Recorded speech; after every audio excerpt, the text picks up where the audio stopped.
Welcome back to this video. In this video, I will show you on how to simply cancel scheduled mail for later in Yahoo Mail from your phone. So let's see.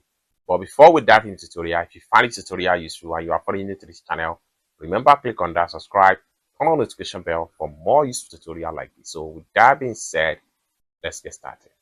The very first thing you want to do is to head over to your Yahoo Mail. So I'm going to click on here, open up my Yahoo Mail.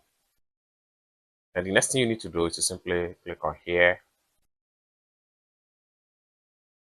Then the next thing you need to do is to simply click on schedule. Then you'll be taken right here. Next thing you need to do is to simply click on here, the mail. Then you'll be taken to your schedule mail. Next thing you need to do is to simply click on cancel.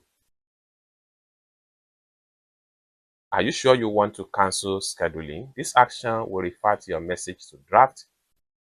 Simply click on confirm. And you are done. Then schedule new messages. So it's as simple as that. Schedule, send, cancel. It's as simple as that. I hope you really got value for this video. If you find this video useful, give this video a big like, and also remember to subscribe to the channel for more useful tutorial like this. Thank you so much for watching, and I hope to see you in my next video. Bye for now.